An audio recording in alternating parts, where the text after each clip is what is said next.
Welcome back, class. We're going to continue our brief look at Reconstruction, and we are going to pick up where Andrew Johnson is president, and he and the Republican Congress are clashing on how to lead Reconstruction and bring the South back into the Union. So here are the New York State standards for this part of the unit. This video will cover up to the Compromise of 1877, and then in the next video, we'll look at the impact on Native Americans, Mexican Americans, Chinese immigrants, and other peoples in different parts of the United States, as well as the South. So again, thinking about the circumstances, efforts, and impacts, Reconstruction would be a mighty fine topic for a unit test, or for a Regents essay, I would more than wager. The 14th Amendment. The key with the 14th Amendment is, again, that the Congress has almost no representation from former Confederate states. These states are still under military reconstruction. The Republican Congress has a large majority, over 66%, and they're able to proceed with creating and passing amendments along to ratification. They were unsatisfied with the Civil Rights Act earlier, and so they want to codify these immunities and privileges and really censure the states from depriving citizens of citizens' rights by creating the 14th Amendment.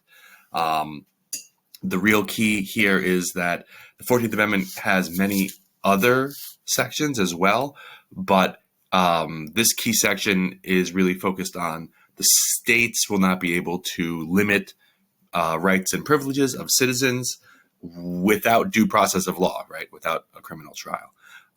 This extends not only to citizens, but as you can see from the last section, also any person within its jurisdiction will have equal protection of the laws. Keyword there being equal. So in addition to the effort to pass and then ratify the 14th Amendment, the Republican Congress also creates the Freedmen's Bureau. The goal of the Freedmen's Bureau is to aid and uplift the million-plus newly emancipated African Americans in the South. Just to review the circumstances of the enslaved, they were not allowed to learn how to read. They were not allowed to learn how to write. They were not allowed to choose where to live. They were not allowed to choose their own job. They were not allowed to get married. They were not allowed to. So you can imagine there needs to be a societal, both educational, economic, cultural shift for the newly emancipated. You don't just go and claim that because someone is free, they have equal access and equal opportunity. And the Freedmen's Bureau really sought to address these iniquities, largely by building schools, providing voter registration programs, and in addition, the Freedmen's Bureau also sought to reunite families of the enslaved that had been separated during slavery. The Freedmen's Bureau goes down in history as one of these great ideas that has many flaws and weaknesses. Of course, they have to contend with the Ku Klux Klan and other of the black codes, and they also have to deal with divisions within the Republican Party as well. It's important to note that there is no land redistribution after the Civil War. There is no 40 acres and a mule to be distributed to the formerly enslaved as reparations for enslavement. And the problems with the Freedmen's Bureau include more than Andrew Johnson vetoing legislation to aid and continue the Freedmen's Bureau. The Freedmen's Bureau, even with the Republican Congress overriding some of Johnson's vetoes, is poorly organized. It doesn't have the additional funding that it needs. There's a lack of interest in the South and then over time in the North. And it really has this tragic missed opportunity, in my personal opinion, in U.S. history of being in the unique position to rectify and equal the playing field for African Americans, but without the actual support to properly do so.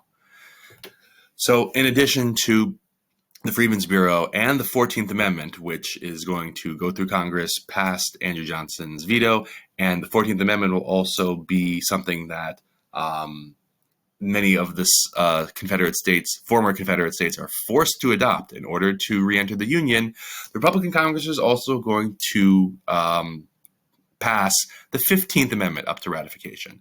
This amendment, it really is aimed at giving freed African Americans who have citizenship through the 14th Amendment the right to vote, and protecting the right to vote from any state statutes or black codes.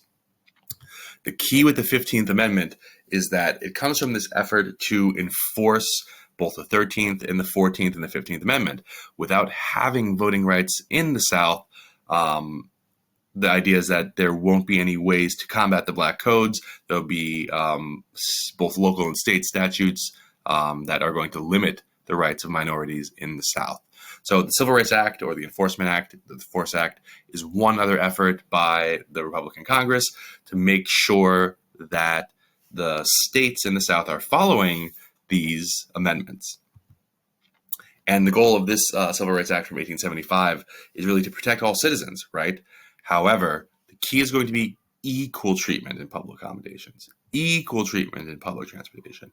When we get to Jim Crow segregation, we'll see that this basis on equality is going to also then be misinterpreted into separate but equal. And that is the way that many of the states, both southern and northern states, are going to go around and eschew the 14th and 15th Amendments. It's also important to note one of the successes of Reconstruction is this short-lived election of African Americans to Congress. This is during a time period when many Southerners are still not able to vote. Few Southerners are able to vote during military Reconstruction until they take certain loyalty oaths. So these Black Republicans are going to attain a position in the Congress, and one position in the Senate, and several positions in the House of Representatives, but they are short-lived. Even though African Americans will be elected to Congress in the South immediately following the Civil War, there will be periods of 50, 60, 70 years where no African Americans, or any minority for that matter, will be elected to Congress in several of these states. That's because the Republican governments in the South are, while former Confederates are being punished and not allowed the right to vote, the Republican governments of the South are going to be made up of the freedmen and the carpetbaggers and the scalawags. This term carpetbagger refers to largely migrants from the North, as well as sympathizers with the Republican Party who had been living in the South, who now have a chance to dominate local and state politics in the South. Especially the carpetbagger is depicted as moving in from the North, or moving in from another locale, coming in and hypocritically criticizing the failures of the area that they're moving to, while ignoring their own misunderstandings or misconceptions. That's why this is a good political cartoon to understand the depiction of carpetbagger, right? The bag in front of him filled with others' faults he always sees. The one behind him filled with his own faults he never sees. Just like your teachers, you might want to say. Okay. However, it is true that these Republican governments in the South, the Republican governments in states and localities in the South, are going to be also full of faults and eventually undermined by a larger and more organized effort. Economically, we need to talk about sharecropping. The reality for many of the newly emancipated, formerly enslaved African Americans is that they had only been doing farming and other domestic labor tasks, and that this continuance of agricultural economic force will continue for both African Americans and white Americans in the South. The South will continue to be a primarily agricultural society, and sharecropping is the system that will replace slavery throughout a great deal of the South. Sharecropping basically is a system where the landowners will provide material and rent for their tenants to rent the land, and they will often use unfair debt and their leverage to keep the tenants trapped on the land. Essentially, as this image shows, the difference between slavery and sharecropping is that the former slave quarters, which were often concentrated on different plantations, will be spread out amongst the former plantation. The plantation owners will remain the same groups, and ostensibly the tenants will be the formerly enslaved. There are going to then be little to no change because you'll have the formerly enslaved working the lands for the same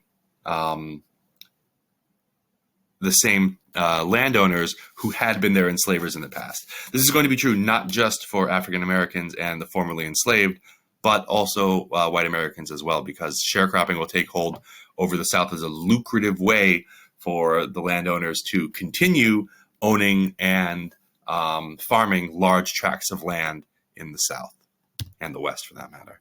But as you can see, the real key is that sharecropping is going to be not only a practice used in the South, but also out West.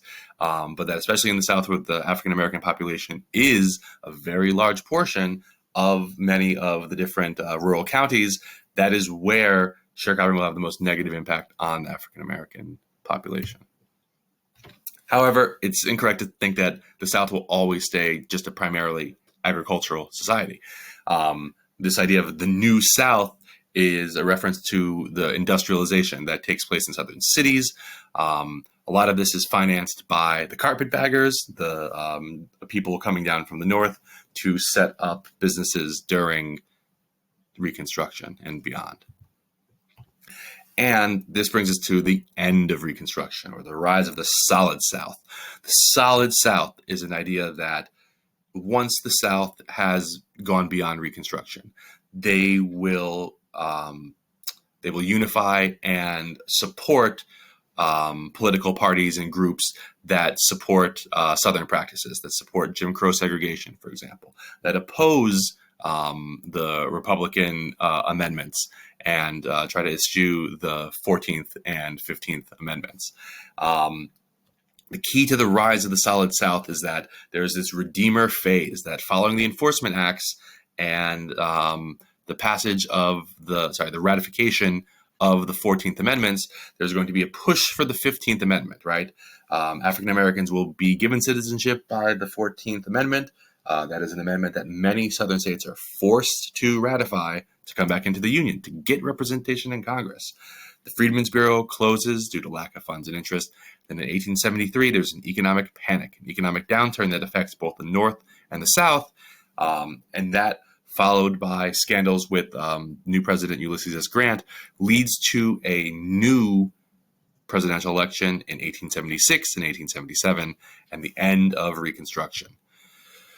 The economic problems of the Panic of 1873 cannot be underestimated, because even though it does not go to large-scale economic depression like the Great Depression, many of the different banks have very great difficulty. There is a temporary stock market closure, and this panic really redirects much of the national attention away from Reconstruction, away from efforts to reunite the country, and onto, as we'll see in the next unit, the Gilded Age and the Progressive Era, the robber barons, the major businesses.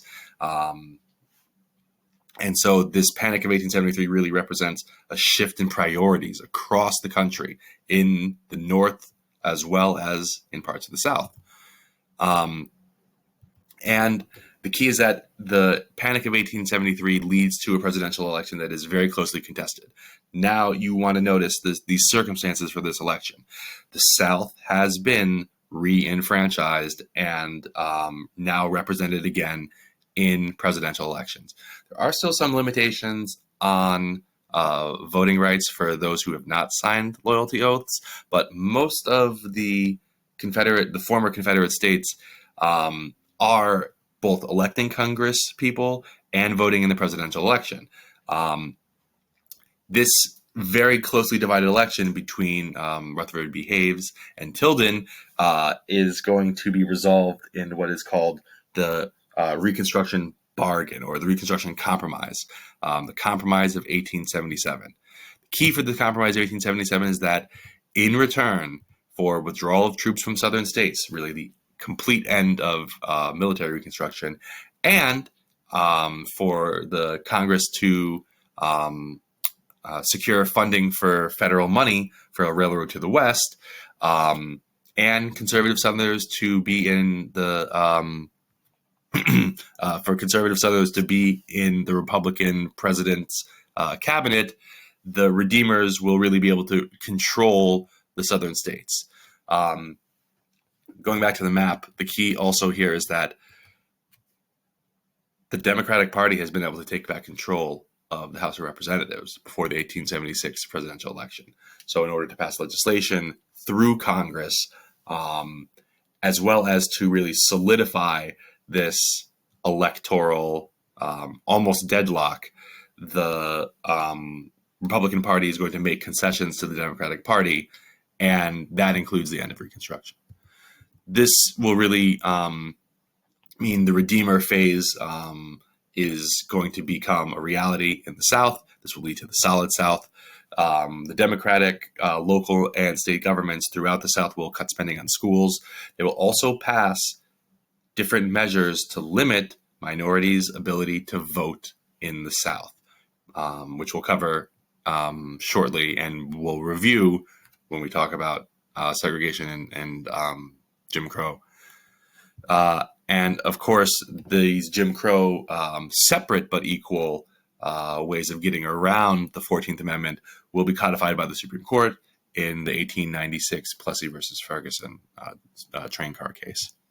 So again, let's look at the 15th Amendment here, because this is going to be a long-lasting impact on the United States.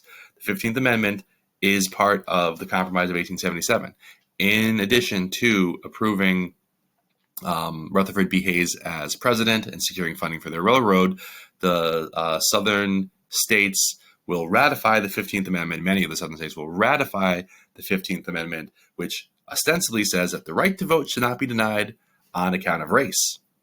But there's ways of getting around this, because you maybe won't deny the right of vote based off of race, but you can implement, for example, literacy tests, a very difficult, almost impossible literacy test that will only be given to African Americans, and that will therefore place a non-racial limitation on the right to vote.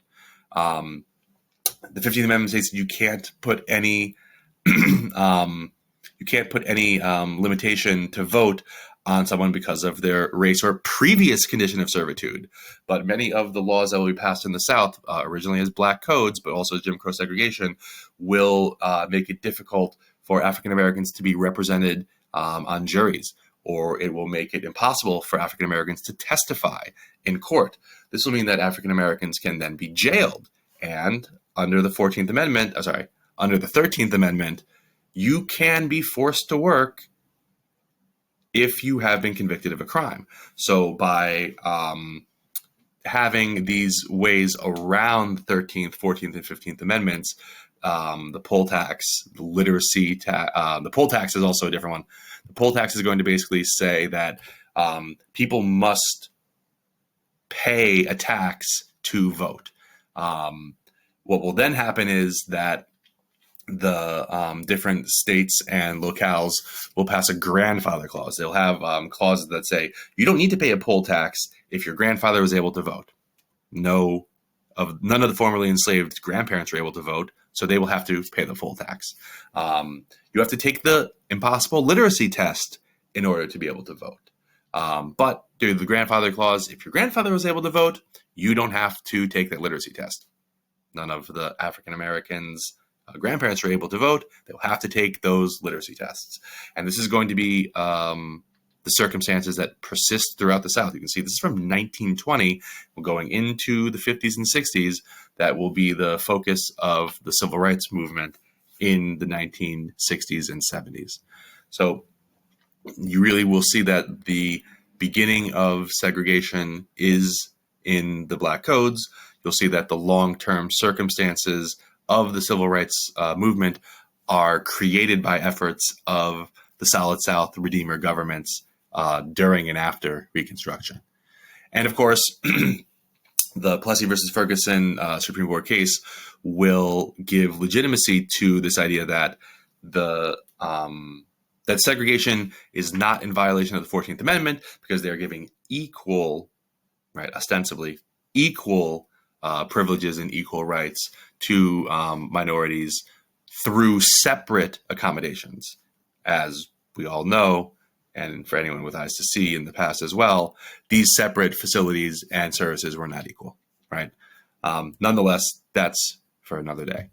So again, try to think about how the circumstances influence the efforts of people at the time in history, both today and in the past.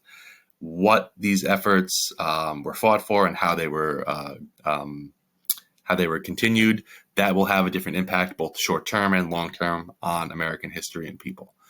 So we will try to make this into an ed puzzle for people to do as extra credit.